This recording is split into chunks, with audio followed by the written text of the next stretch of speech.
Everything is theoretically impossible until it is done. Hello everyone, this is Monica. Welcome to Monica's Learning Zone, where learning meets motivation and practical applications.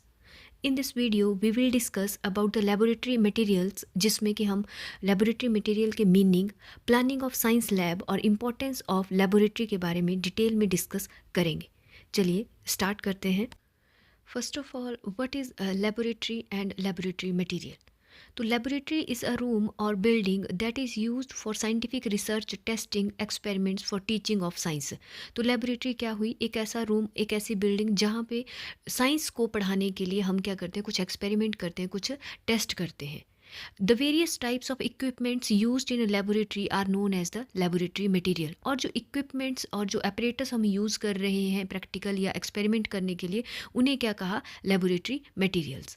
Laboratory work in science infused with the spirit of inquiry, provide students with hands-on experiences and develop a scientific attitude, which is one of the important aim of teaching learning of science. Next हम बात करेंगे importance of science laboratory. तो importance क्या क्या है laboratory की, क्या क्या जो है एडवांटेज रहती है. तो first of all sense of cooperation and healthy competition. तो जो साइंस लेबोरेटरी है या कोई लैब है वो एक सेंस ऑफ कोऑपरेशन, क्योंकि हम एक ग्रुप में रह के यहाँ पे काम करते हैं. Awakening the maintenance of curiosity in environment.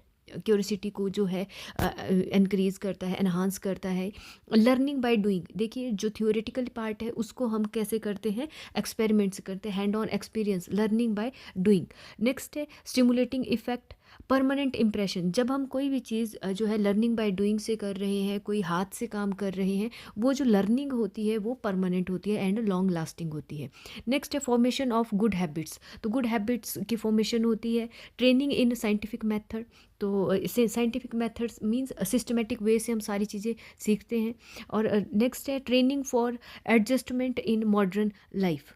And next है डेवलपमेंट ऑफ साइंटिफिक एटीट्यूड. और लास्ट वन है डेवलपमेंट ऑफ साइंटिफिक स्किल्स. तो ओवरऑल अगर हम देखें तो जो लेबोरेटरी की इम्पोर्टेंस है वो एक, जब हम लर्निंग बाय डूइंग के कंसेप्ट पे चलते हैं या हैंड ऑन एक्सपीरियंसेस लेते हैं तो बच्चों में ये साइंटिफिक स्किल्स को डेवलप करते हैं, साइंटिफिक एटीट्यूड डेवलप करते हैं और बहुत सारी गुड हैबिट्स की भी डेवलपमेंट होती है. ठीक है.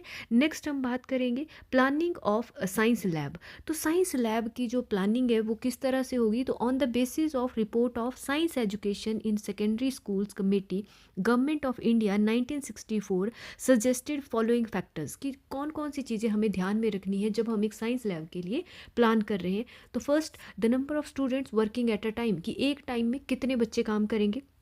The minimum space necessary for each student for comfortable working. कि एक बच्चे के लिए कितना स्पेस चाहिए जो ताकि वो इजीली और एक कंफर्टेबल मैनर में काम कर सके.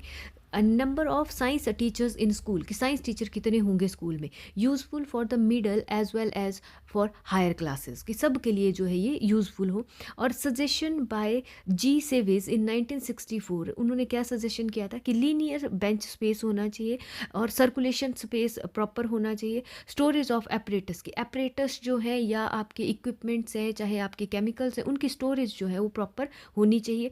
Space for non movable equipments. की ऐसे भारी भरकम या भारी अपरेटस जो हैं, भारी इक्विपमेंट्स हैं या फिर हम केमिकल्स की बात करें तो उनकी स्टोरेज की भी एक प्रॉपर जो है होनी चाहिए यहाँ पे. नेक्स्ट है डेमोस्ट्रेशन बेंच, है ना. डेमोस्ट्रेशन बेंच प्रॉपर होना चाहिए. Wall space for vertically fixed apparatus. तो जो वर्टिकली फिक्स्ड अपरेटस है उनके लिए भी एक प्रॉपर स्पेस यहाँ पे होना चाहिए. नेक्स्ट जो है तो कौन कौन से जो है पॉइंट्स हमें ध्यान में रखने पड़ेंगे जब हम एक साइंस लेबोरेटरी के लिए प्लान कर रहे हैं. First of all spacious.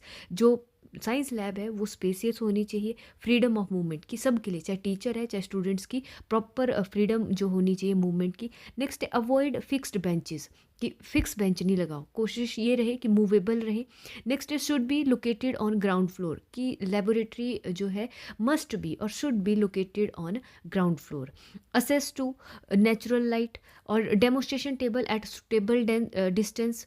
तो प्रॉपर फर्नीचर होना चाहिए, स्ट्रांगली बिल्ट फ्लोर होना चाहिए, प्रॉपर वेंटिलेशन और proper plumbing, proper storage for operators equipments plus cupboards वहाँ होने चाहिए. और एक ऐसा नोटिस बोर्ड होना चाहिए जिसके ऊपर सेफ्टी रूल डिस्प्ले हो, लेबोरेटरी के time table, list of experiments, group patterns etcetera जो है can be maintained and kept up to date. ठीक है, तो good discipline is necessary for smooth functioning of laboratory work. And the last one is the maintaining all possible standards of safety in the laboratory and inculcating a safety conscious attitude in students are important। तो ये कुछ points हैं जो हमें ध्यान में रखने चाहिए जब हम एक साइंस लैब के लिए प्लान कर रहे हैं।